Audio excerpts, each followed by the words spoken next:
Yeah, peace. I just want to spend a little time with you guys, man. The Lions Out the Cage listeners, the broader Facebook, cyberspace, Muslim community, red, black, and green, black nationalists, general. You know what I'm saying? In the spirit of 10-10-15, all roads lead to DC. And the Honorable Minister Louis Farrakhan's call for, 20-year anniversary of the Million Man March. I want to introduce y'all to my homie, my partner, out of Phoenix. This is my man Joshua. Now I'm gonna let him give you his other name, but this is my man Joshua, and understand something as we're talking about Joshua, we're dealing with the Joshua generation. So we know that there's no mistakes and there's no accidents or coincidence in the universe. So everything happens on time and in time, but this is my man, Brother Joshua, who I want to speak to you all about. And first of all, Brother Joshua, thank you for coming and holler at me. This man right here is 100% down with the Honorable Minister Louis Farrakhan in the streets. Ex-gangbanger. Right now he got a righteous cause. He on some real next level. He's helping the Lions Out the Cage, the Honorable Minister Louis Farrakhan, and he's our direct connection to not only the west side, but the south side, the north side, and the east side. This is my man. Now, first of all, before we get started, man, tell us about when you was like 4 years. Give us your story, man, when you was in the 4th grade and how you got shot. Because this is the situation. When we talk about justice or else, this is the type of thing that not just my man is going through, but men like him and women throughout the country, from east to west to north to south, has his same story. And we can't not talk about justice or else without dealing with the real condition of the brothers and sisters in the community. So, Brother Joshua, tell me about when you were in the 4th grade. You were telling me about how you got shot. Tell us how that went down. Well, in South Phoenix, everybody pretty much know at South Mountain High School, we used to have riots, black and brown riots, that was in high school, which it started, in grade school, in the community, in the mountains, and we all went to Bush, and, we used to have... Bush is the elementary school? Yes, Bush is the elementary school off of 7th Street in Euclid. Right. And, in Hilltop, but, yeah. Hilltop, I guess, is the game. Yeah, their jeans, green rags, and they used to fight over Circle K Park, with Southside Posse, and we was in grade school fighting with the Hispanics over a park. We used to get our school shot up, at recess. They used to shoot at our teachers, and I guess because I was one that used to fight the younger ones.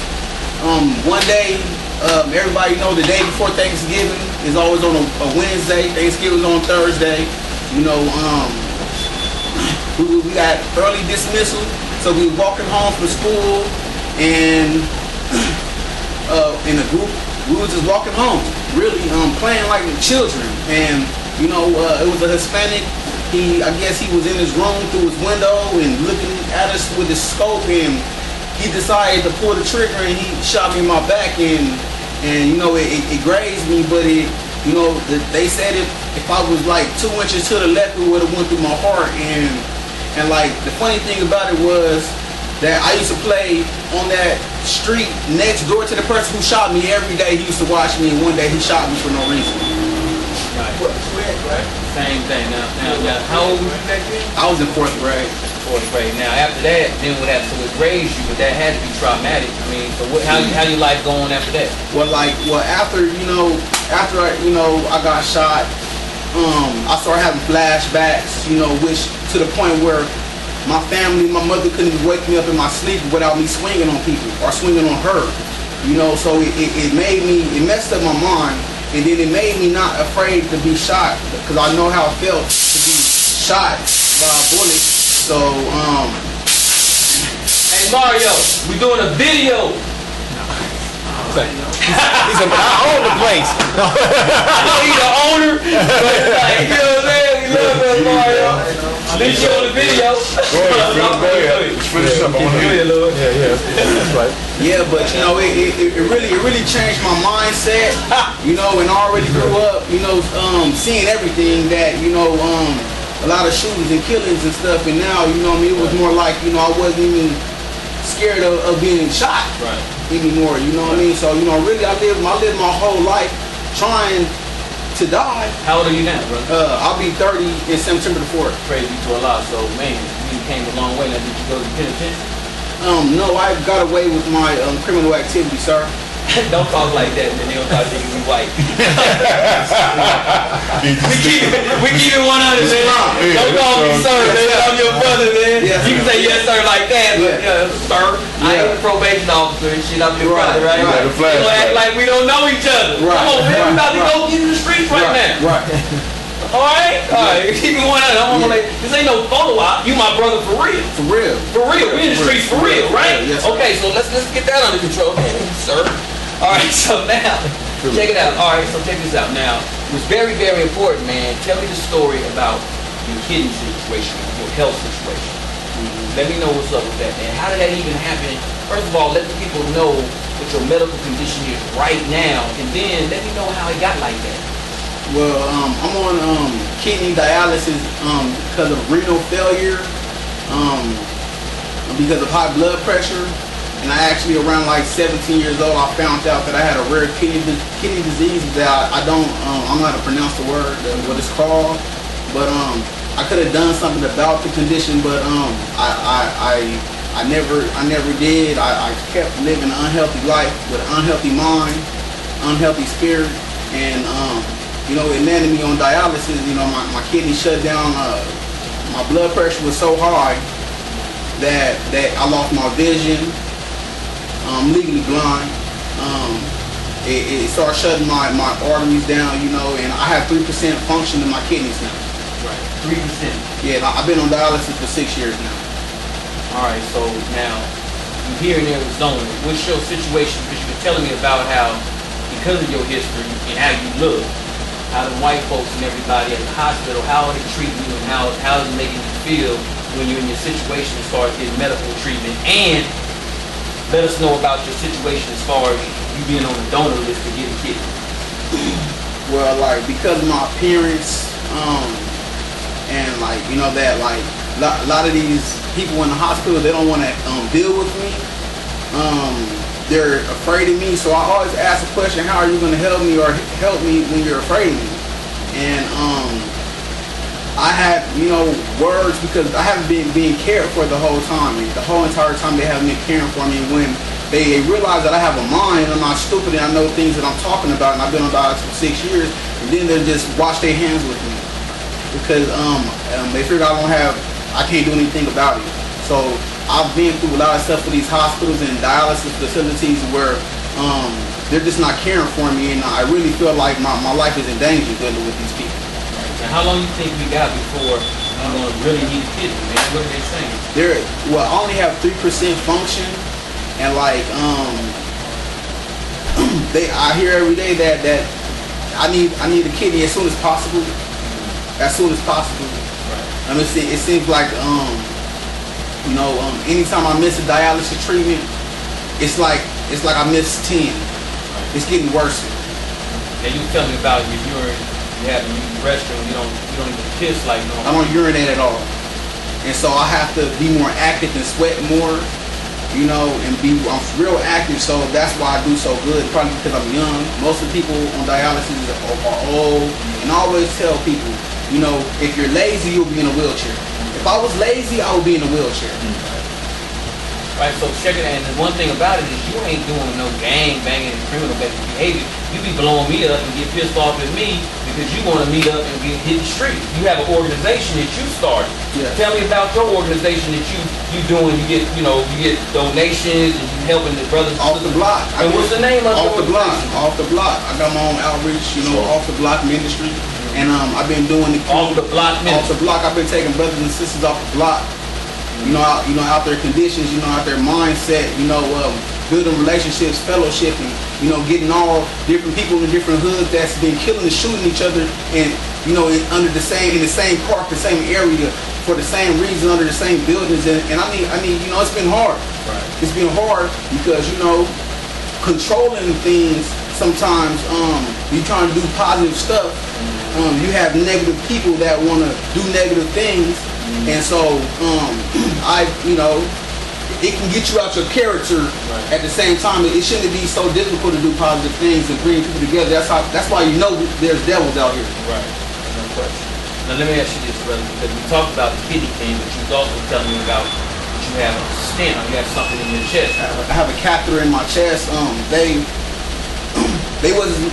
wasn't getting cared for properly for like about 2 years at this firefight dialysis facility off of Central Broadway, and like I had got into it with the last doctor at the other facility, so they were really like cutting on me for fun, and they sent me. I was like, I don't want to be at this facility no more, and so they transferred me to another facility, and they just wasn't taking care of me at all. Right. And you know, my fistula, it clotted up, it swelled up, and they wouldn't even remove it.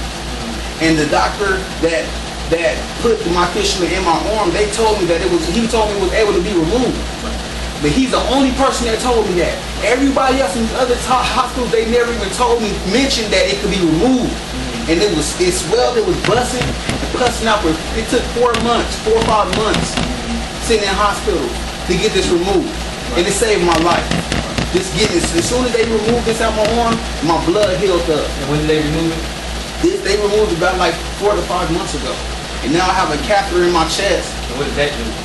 That's how they clean my blood now. And they say they don't like to use it, but as I see as being a dialysis patient, they don't like to take care of it. And like they try to convince me to do, getting this official somewhere else, which I told them I'm just gonna deal with this until I heal myself, my kidneys start working, or I get a kidney transplant. Right. Because I'm not gonna let these people put me through hell before they try to take my life or let me die. Right. Let me ask you this too, brother. So, in all this, how's your family? Where's your mother and where's your father? What's the story on them? My mother and father, they gave me up to the state at a young age. How old? Around like 13. And you got shot in the 4th grade. Yes. And you was a victim of society. Now, you obviously grew up in their household. In my mother's household? Yeah. I left home at 13. But before that, you was with your mother. I was with my mother, yes. So your mom, where was your dad at the time? Well, my dad, he's always been active in the streets, OG, triple or whatever, doing his thing and making money or whatever. But he also smokes crack, even though he doesn't look like me. So he never been there. He was always took from us. So like he doesn't really have a positive presence in my life as a child. I mean, I seen him knock my mom out. My mama, she's always been a hard-working woman, working 2-3 jobs. She always kept a roof over her head, but when she was home, she was asleep. Right. And getting ready, when she wake up, she go back to work. So we took care of ourselves. How many brothers and sisters you got? I have 2 older sisters. My mother, she has 3 children, and my dad, he has 2 other sons. And he has other children, we don't really know them, but my mother has 3 children. All right. So here's the thing on this justice for else thing. See, there's medical justice that we need. Justice for medical. You know what I'm saying? Right. Yes. Amen. You need justice based on the medical situation, right? Yes. You were born in a situation where you getting shot at in the 4th grade, right? So then at 13, you given up by your mother and father, and we know that they victims of the same system. They gave up. But you the fruit from that tree. Yes. They put you in that position, right? So we need justice. This is a lifestyle that is bred in this country, specifically in this particular state, right? Arizona. They didn't give a damn about you. Right. And it seemed like there was no brotherhood, there was no sisterhood, there was no family.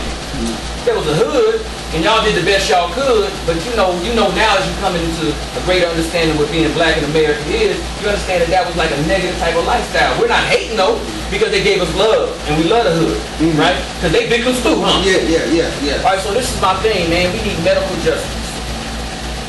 Justice or else.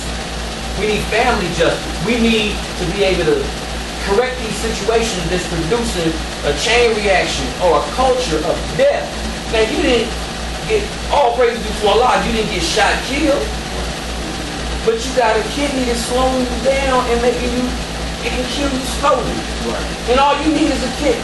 And we got 40 million or more black people in America, and we ain't even talking about the numbers that we got 4 billion, 400 million, you understand, that we can get you a kidney.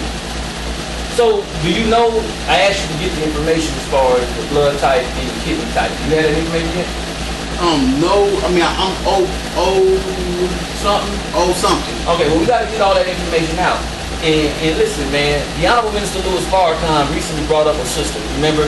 And he was talking about giving kidneys. And there's a couple Muslim brothers that gave each other a kidney. You understand? This is not an accident that right now we can give each other life, literally. You see what I'm saying? And so it's like for one person, we got two kidneys. You might give up a kidney and be like, well, what I'm going to do if the other kidney go out? Well, we got brothers that can give us more kidneys. We can pay this stuff as we go. But the bottom line is you rolling with the minister. You coming up out of the condition that you in, you blessed by God, you rolling with us to the Million Man March. All I'm asking is for brothers and sisters to think about, man, don't even think about it. Make it happen. We got it. Listen, 3% of your kids.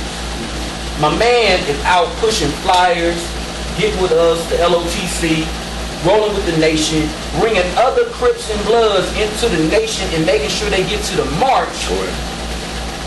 And he don't even piss. What's our problem?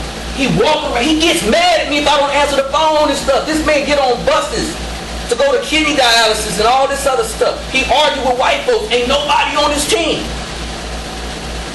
He didn't produce, he's a fruit that came out of a tree that he didn't plant.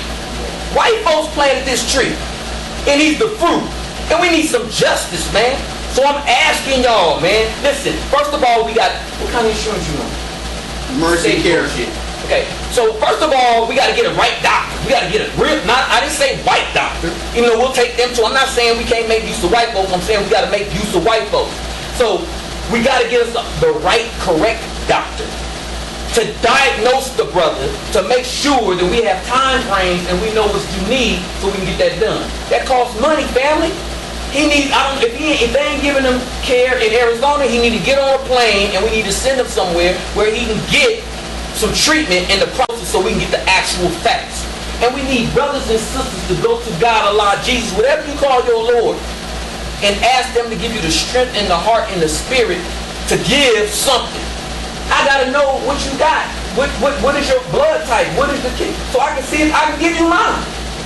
I think that would be kind of damn dope if I got a scar on me. If I got tattoos, I got all kind of scars on me from putting in work. You know what I'm saying? Side of the head, chest, all this stuff. I would love to have a scar like Jesus did in my side and say, well, why is that scar down? Women everywhere. I'd be like, look at this scar. Ain't it sexy? Why? Because I gave this kidney up to my brother. Now, because I gave the kidney up, now I'm eating how to eat to live. You know, we don't eat pork no more. We doing what we're supposed to do, right? So my kidney should be dope. It should be proper, right? But if I do lose my kidney, the fact that I gave you love, one of my other brothers should come in and give me a kidney. And that's how that goes. We got to show brotherhood from one another. Now, what I want y'all to do, understand, this is all roads lead to DC. These shirts do two functions. First of all, this is the Joshua generation. You know, Joshua they went to the wilderness. Through the wilderness, and they went to the promised land. And while everybody else was scared of the giants, Joshua and Caleb was like, let's get busy, let's get it cracking. Joshua is the young generation. Now your hood name is what? Rez Loc. Rez Loc. Alright? And so, this is my brother. And so, but his birth given name is Joshua. He represents, he's the quintessential brother that the Honorable Minister Louis Farrakhan wants. This is him! Right here! This is him!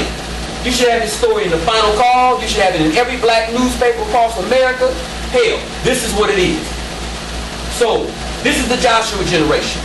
What good is the Honorable Minister Louis Farrakhan calling the youngsters to DC for if they can't get there?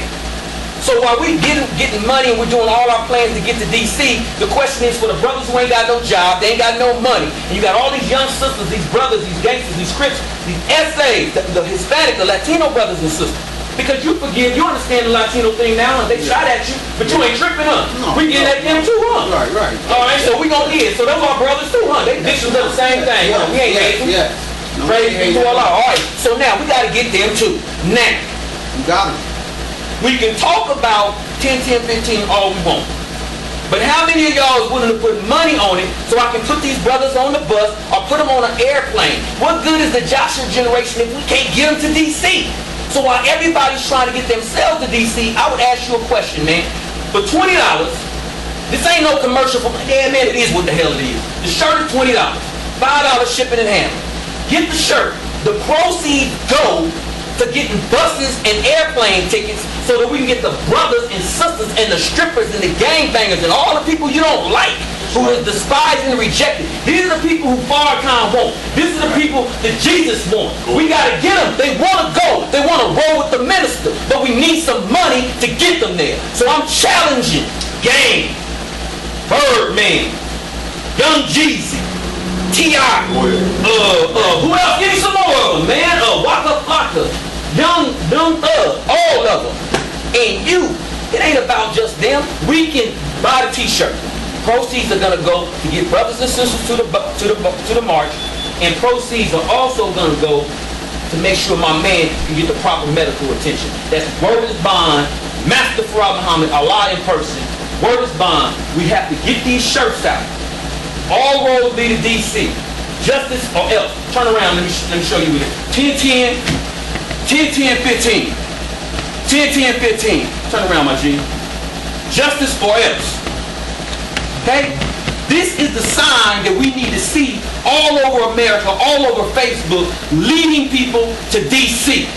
This is Joshua. OG Joshua, who got shot up, who related to Tookie Williams. Tookie Williams is his family. Keep sit down, my G. This is my brother. Now, until we get the website set up, what I need you to do is go to PayPal and put in Philip A. Muhammad, PHILIPA Muhammad, MUHAMMAD @Gmail. My man Rodney, who's a technical dude, he gonna make sure that come across the thing real quick. The website gonna be up in a minute. Let me know. We'll get the shirts out to you right now. The money goes to fill up buses and airplanes. We want all the Crips, all the Bloods, all the Latino gang members, all the despised and rejected. Everybody who want to go, we want to make sure that money and transportation is not what's stopping us. Right. Those who have the heart to get there, we are obligated to get them there.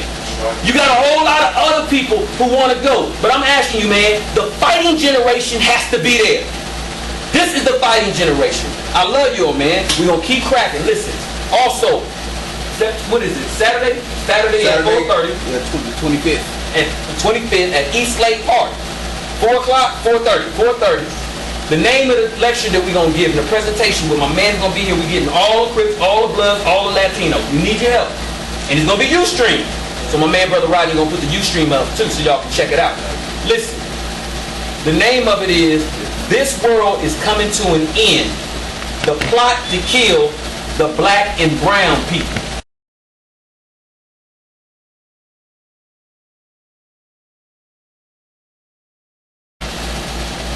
You black? Yes, sir. They plotting to kill you, literally. Sure. So I love y'all, man, and I love you, man. You know I'm gonna do what I can, man. Word is bond to make this happen, you know what I'm saying? I love you, brother. It is what it is. And we got Joshua's all over the country, man. And I'm asking you, man, even if you don't, man, it ain't no option. Buy the shirt. Some of y'all can buy 100 of them. Some of y'all can buy 1,000 of them. Some of y'all can buy 5 of them.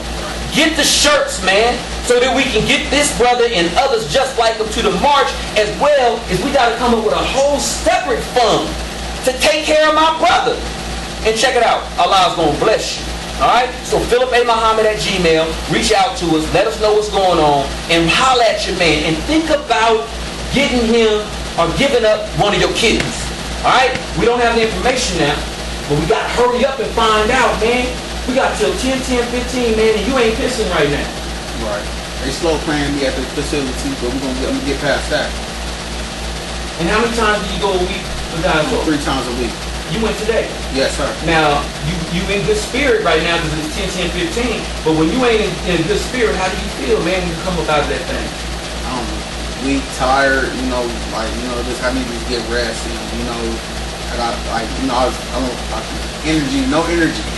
I feel like a shooken up water bottle. Right. I just be feeling discombobulated. So now, the only thing to keep your spirit up, because you told me that you out in the streets working with the people. Mm-hmm. That's a blessing. That's my strength. Despised, Work with God. the despised and the rejected, man. This is my brother, man. You got anything you want to say to him before I go let you go, man? But you know, we prepare to take the brothers and sisters off the block. We're on our way to the promised land. Shout out to the homies. Shout out to the homies. The Mother Earth, take care of her. Respect the universe, your God. We brothers, sisters, and we about to just take this devil out by any means possible. That's what Shalom. it is. Shalom. And check it out.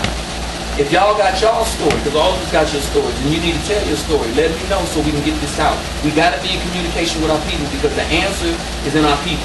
We can no longer rely on our open enemy to take care of us. We have to stand up. If Black Lives Matter, our Black lives got to matter to us first. And we got to take care of not only the ones that we can't just protest and march for the ones who've been killed, even though we should. We should protest and march and raise money for the ones who need our help before they get killed.